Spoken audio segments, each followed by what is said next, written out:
Béni dans le nom de Jésus-Christ, que la grâce de Dieu soit sur vous et que la paix de Dieu vous accompagne en tout chaud dans le nom de Jésus-Christ. Je suis le prophète Jean Guéa de la mission divine d'amour, et nous sommes en train de voir un thème, les vœux que nous faisons à Dieu, les vœux que tu fais à Dieu. Nous sommes en train de travailler. Lorsque tu arrives chez des serviteurs pour prier pour toi, ils vont te dire, si on prie pour toi, que Dieu fait là, qu'est-ce que tu vas donner à Dieu? Et d'autres personnes ont des stratégies pour nous avoir. Et nous sommes en train de voir ce que la parole nous recommande. Et lorsque nous prenons Deutéronome 23, verset 21, on dit, si tu fais un vœu à l'Éternel ton Dieu, tu ne tarderas point à l'accomplir, car l'Éternel ton Dieu t'en demanderait compte et tu te chargerais d'un péché. Donc, si tu fais un vœu à l'Éternel, que tu ne respectes pas le vœu, c'est un péché. Alléluia. Donc, beaucoup de personnes, lorsqu'ils vont vouloir prier pour toi, ils vont te dire, si je prie pour toi, qu'est-ce que tu fais pour Dieu? Qu'est-ce que tu donnes à Dieu? C'est ce qu'on appelle les vœux. Et ils savent que la parole est sacrée. Alléluia. Et nous avons vu beaucoup de personnes qui étaient en quête de travail, qui sont allées pour qu'on prie pour eux. Et on leur a demandé, quand tu vas avoir ton travail là, qu'est-ce que tu donnes à Dieu? Et la personne dit que quand je vais travailler, je vais donner mon premier salaire à Dieu. La personne ne sait pas qu'est-ce qu'il attend demain. Il ne connaît pas quel problème qu'il attend demain. Et on les oblige à faire des vœux. Et beaucoup de personnes sont venues travailler. Ils ont fait des vœux d'abord. Et quand ils sont venus sur le terrain, ils ont vu qu'il y a beaucoup de difficultés sur le terrain. Ils n'avaient pas toutes les réalités. Donc, ils ont fait un vœu. Ils étaient contraints. On va prier pour toi. Tu fais quel vœu à Dieu? Tu donnes quoi à Dieu? Si Dieu même te donne le travail, s'il te donne le voyage. Et il y a des gens qui ont dit beaucoup de choses. Et aujourd'hui, ils sont venus travailler. Il y a d'autres qui ont voyagé. Il y a plein de personnes. Ils ont fait un vœu à l'Éternel. Ils n'ont pas respecté le vœu. Il dit, si tu fais un vœu à l'Éternel, ton Dieu, tu ne tarderas point à l'accomplir, car l'Éternel, ton Dieu, t'en demanderait compte et tu te chargerais d'un péché. Si tu t'abstiens de faire un vœu, tu ne commettras pas un péché. Pourquoi on n'utilise pas ce passage?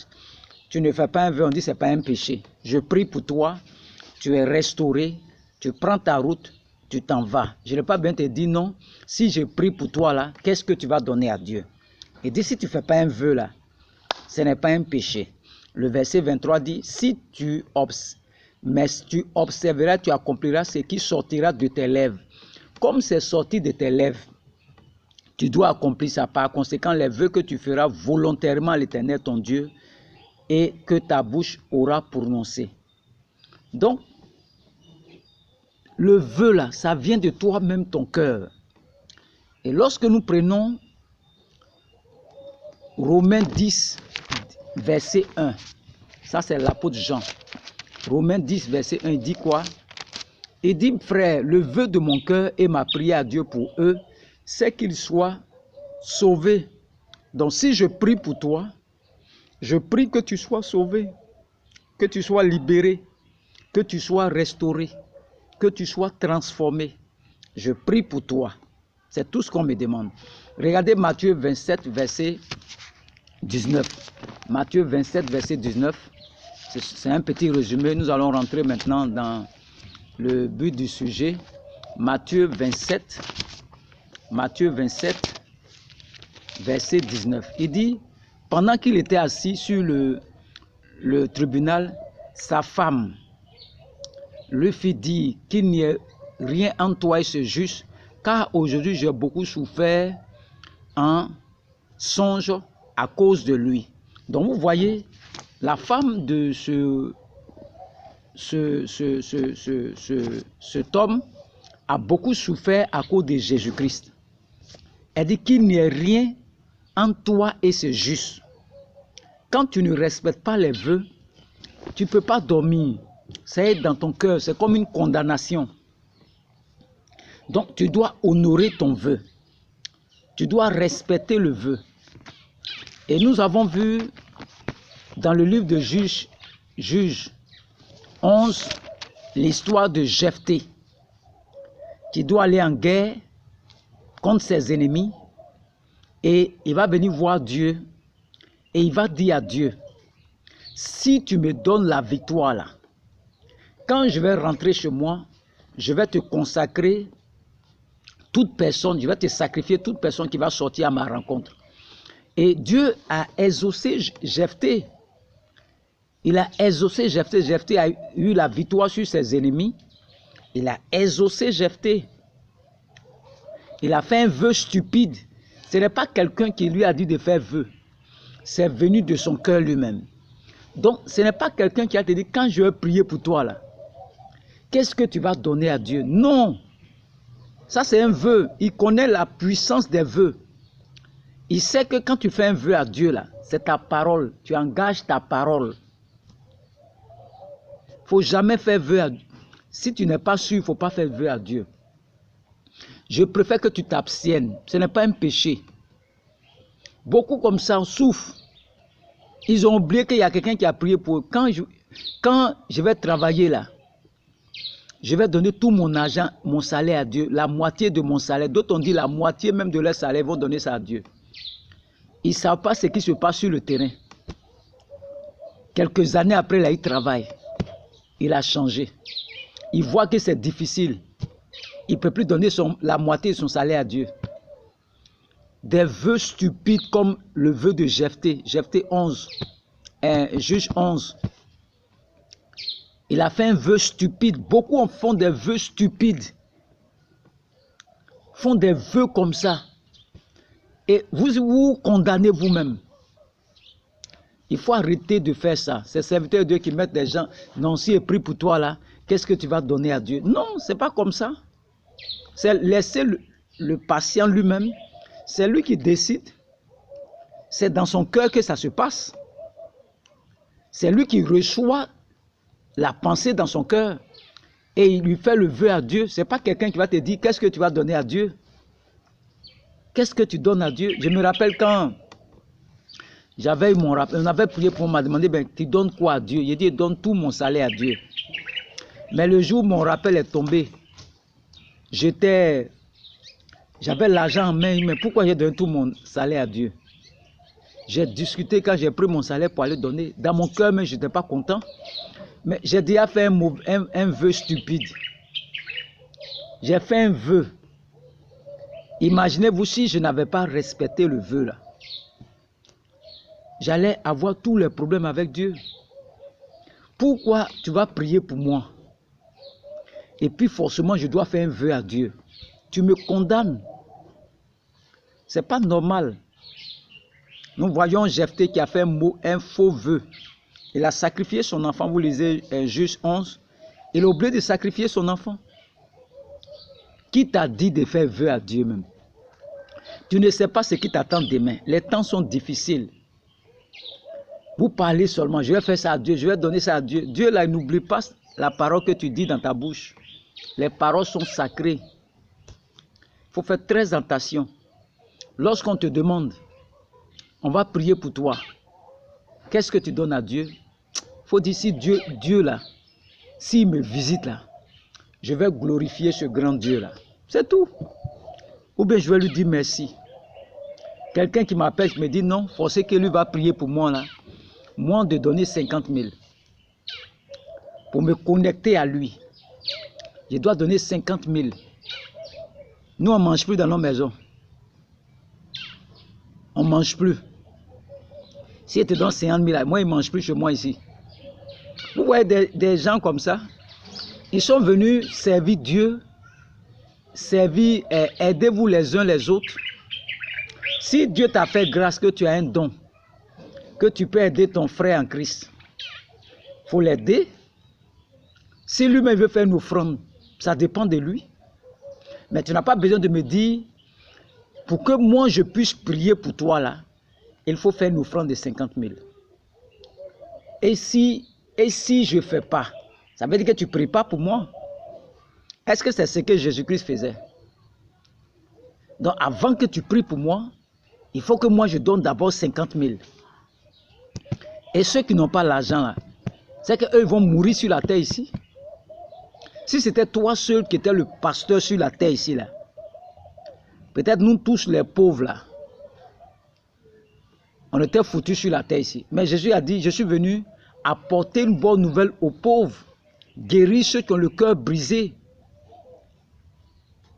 délivrer les captifs. Mais pourquoi on va te délivrer et puis tu vas payer? Quelqu'un qui a payé le prix pour toi à la croix, qui a versé son sang, et son sang nous a rachetés, et maintenant on nous demande des offrandes de rachat, des offrandes qui vont contre la parole de Jésus-Christ, qui vont contre cette parole.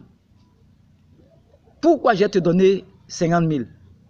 L'offrande vient de mon cœur. Si tu as prié pour moi que je suis content, je peux faire une offrande. Je peux faire une offrande. Mais tu m'imposes une somme. Et si maintenant tu pries pour moi qu'il n'y a rien, je vais dire partout que tu es un faux. Tu es un faux. Je t'ai donné 100 000 francs, je n'ai rien vu. 50 000. Ce n'est pas comme ça. Pourquoi j'ai te donné de l'argent pour que toi tu pries pour moi? Si tu as prié pour moi, que Dieu mette dans mon cœur de te faire une offrande, je te fais une offrande. L'offrande vient de ton cœur toi-même. Et ceux qui n'ont pas les moyens, comment ils vont faire? Si c'est toi qui dois prier pour eux, pour qu'ils soient sauvés. Donc tu vends maintenant le don que Dieu t'a donné.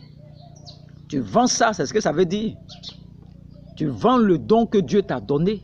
Et ce n'est pas ce qu'on t'a dit.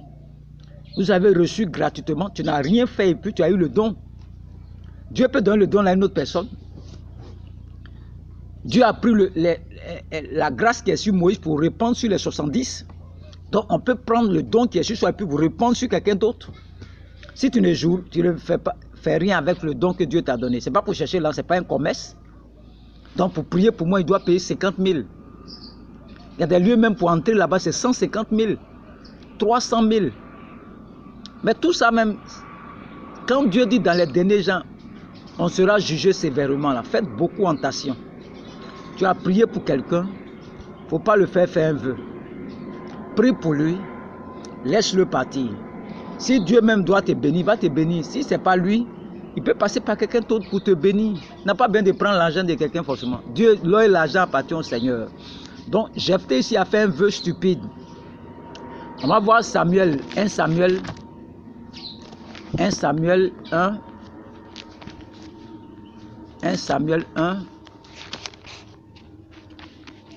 verset 11. On dit, elle fit un vœu en disant, l'Éternel des armées, si tu daignes regarder l'affliction de ta servante, si tu te souviens de moi, n'oublie point ta servante, et si tu donnes à ta servante un enfant mâle, je le consacrerai à l'Éternel pour tous les jours de sa vie, et le rasoir ne passera point sur sa tête. Donc, voici Anne, la maman de Samuel, le prophète Samuel, qui est venue à l'église. Elle est venue faire un vœu à Dieu. Ça vient de son cœur. On dit qu'elle avait l'amertume dans le cœur. Donc, le vœu là, ce n'est pas quelqu'un qui a te dit de faire vœu. C'est toi-même. Donc, quand quelqu'un prie pour toi, il dit non, si je prie pour toi, qu'est-ce que tu donnes à Dieu? Cette personne n'a pas compris l'évangile. N'a pas compris ce que c'est que l'évangile. Ce n'est pas un commerce. Tu pries pour moi, je suis guéri, je m'en vais. Nous sommes là pour évangéliser, pour gagner des âmes. Non, je prie pour toi là. Est-ce que tu as donné ta vie à Jésus-Christ? Non, ce n'est pas comme ça. Si tu pries qu'il est guéri, s'il veut venir chez toi, il vient chez toi. Si c'est l'un de nôtres, il va venir. Je ne vais pas bien te dire à quelqu'un, quand je vais prier pour toi là, il faut que tu acceptes Jésus-Christ. Non, ce n'est pas comme ça. Et si tu pries pour lui qui n'accepte pas Jésus-Christ, tu le condamnes. Tu pries pour lui, il est guéri, il n'a qu'à partir. Si c'est un des nôtres, il va revenir. Alléluia. Donc nous voyons la maman de Samuel aussi. Ce n'est pas quelqu'un, ce n'est pas Élie qui lui a dit de faire un vœu. Elle-même rentre dans le temple. Elle dit, Seigneur, si tu me donnes un enfant, je vais te consacrer cet enfant. Jephthé lui-même sait qu'il va aller en guerre. Juge 11. Il a tous les problèmes, n'a pas l'assurance. Il dit, Seigneur, si tu me donnes la victoire là, je vais te sacrifier toute personne. Lorsque je vais rentrer dans ma maison, toute personne qui va venir à ma rencontre, je vais te sacrifier cette personne. Donc, voici, Jephthé lui-même, il a fait un vœu stupide. Il y a beaucoup de personnes comme ça qui font des vœux stupides. Des vœux stupides. Des vœux qui sont stupides. Je vais te donner tout mon salaire. Je vais te donner la moitié de mon salaire. Et après, quand il vient sur le terrain, il voit d'autres réalités.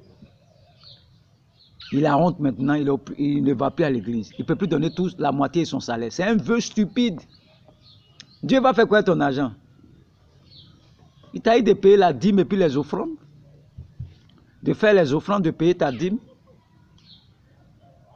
Qu'elle a fait toutes ces choses-là. Le vœu que tu fais là, c'est ce qu'on appelle les vœux stupides. Tu n'as même pas commencé à travailler. Tu n'as rien fait. Tu dis que toi, tu vas prendre ton salaire pour donner à Dieu. Et quand tu arrives sur le terrain, tu ne manges pas. Pendant des années, tu fais comment? Est-ce que c'est l'homme de Dieu là qui t'envoie à manger? Non. Est-ce que lui-même t'envoie là pour que tu manges? Rien. Mais il t'a fait faire un vœu. Quand je prie pour toi là, qu'est-ce que tu donnes à Dieu? Toi aussi, tu ne savais pas. Tu dis, je donne tout mon salaire à Dieu. Ou bien d'autres m'ont dit que quand moi j'ai travaillé, je donne la moitié de mon salaire à Dieu. Maintenant, tu es allé sur le terrain. C'est après 1 an et quelques que ton rappel va venir. Mais pendant 1 an et quelques là, est-ce que c'est l'homme de Dieu là qui t'envoie à manger? Pour que tu prennes tout ton salaire pour donner à Dieu là. C'est un vœu stupide.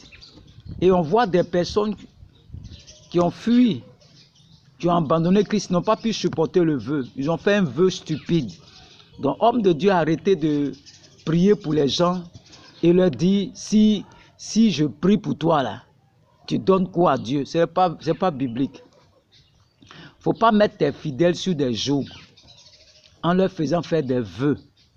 Si je prie pour toi là, tu donnes quoi à Dieu? Toi-même, quand on prie pour toi là, toi-même tu donnes quoi à Dieu aussi? Ce que tu ne fais pas là, il ne faut pas faire ça aux autres. Ce n'est pas biblique. Et moi, je suis contre ces prédicateurs qui viennent prier pour toi et puis tu demandes l'argent forcément. Ce n'est pas ce que Jésus-Christ nous a enseigné. Ce n'est pas ce que les apôtres nous ont enseigné. Pour ceux qui sont dans ces choses, il faut arrêter ça. Il ne faut pas mettre les gens sous les jougs. Tu n'as jamais fait une offrande de 100 000. Et toi, tu dis aux gens, si je prie pour toi là, tu vas faire offrande de 100 000. Mais toi-même, tu n'as jamais fait offrande de 100 000. Ce que tu n'as jamais fait là, il ne faut pas mettre sur la tête des gens. Ce que tu n'as jamais fait, il ne faut pas mettre sur la tête des gens. On va voir le livre de Genèse 28, à partir du verset 16. C'est l'histoire de Jacob qui fuyait son frère Ésaü, qui a volé le droit d'aînesse, qui a volé la bénédiction d'Ésaü, et il fuyait pour aller chez Laban. Et on va voir en coup de roue ce qui s'est passé. On dit, voici, je suis avec toi. On va le verset 10, on va commencer par le verset 10 d'abord. Genèse 28, verset 10. On dit, Jacob partit de Beersheba et s'en alla à Charan.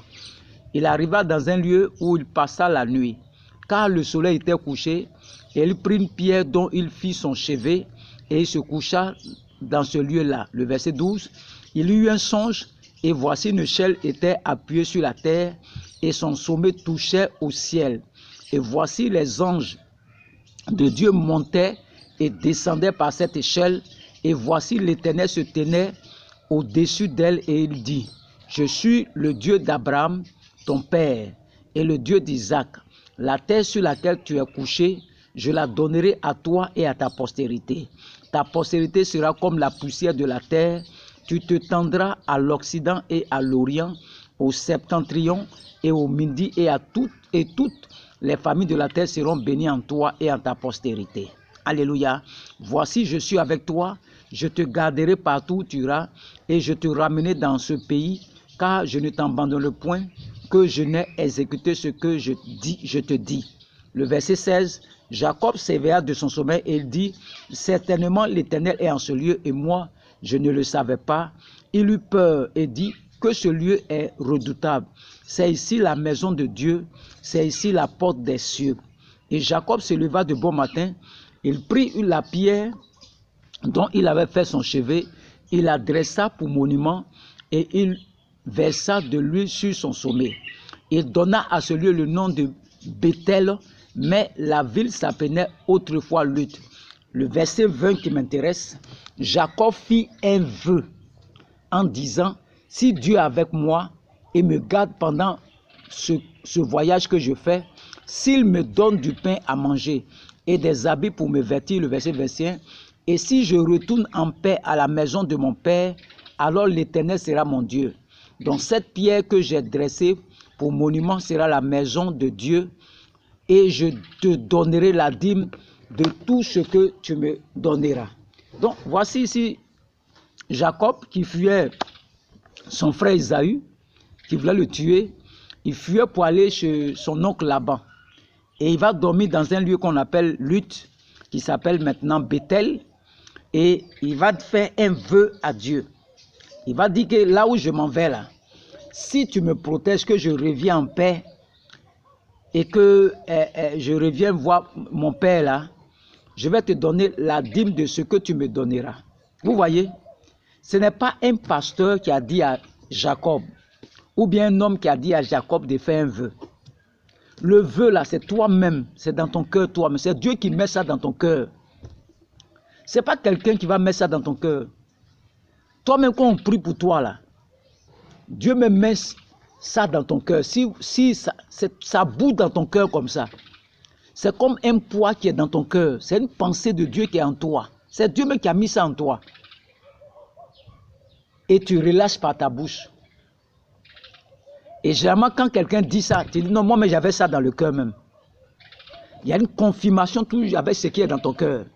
Le vœu qu'on te dit de faire là, si ce n'est pas confirmé dans ton cœur là, il ne faut pas faire de vœu. Deutéronome 23, verset 22 dit quoi? Il dit que si tu ne fais pas un vœu là, tu n'as point péché. Pourquoi je vais faire un vœu? Pourquoi je vais prier pour quelqu'un, dire à la personne, si je prie pour toi là, qu'est-ce que tu donnes à Dieu? Le vœu là vient de toi-même. Ce n'est pas quelqu'un qui te dit de faire vœu. C'est ce que les hommes de Dieu ne savent pas. Je m'avais prié pour quelqu'un. J'ai dit non, si je prie pour toi, tu es guéri là. Tu donnes quoi à Dieu?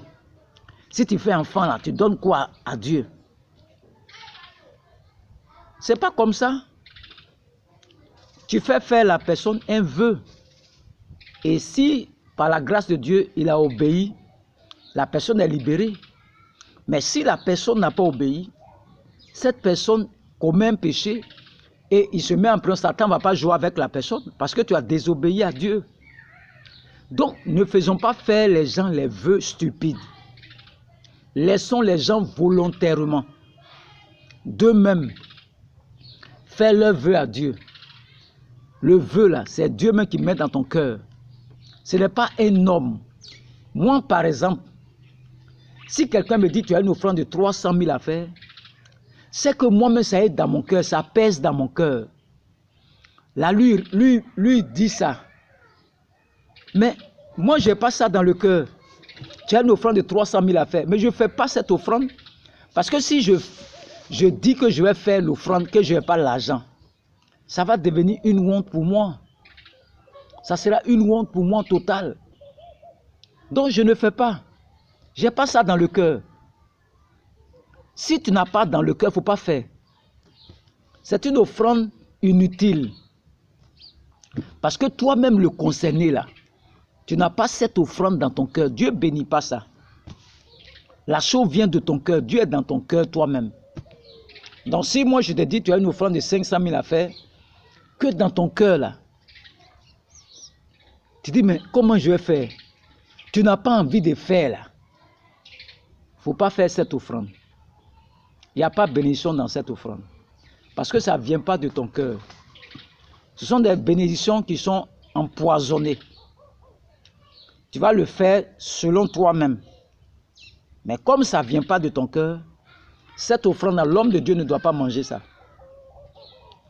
Parce que ça ne vient pas de ton cœur. Et vous allez voir des hommes de Dieu, ils sont malades, ils ne comprennent pas. Il a pris une offrande comme ça qui est empoisonnée. Ça ne vient pas du cœur.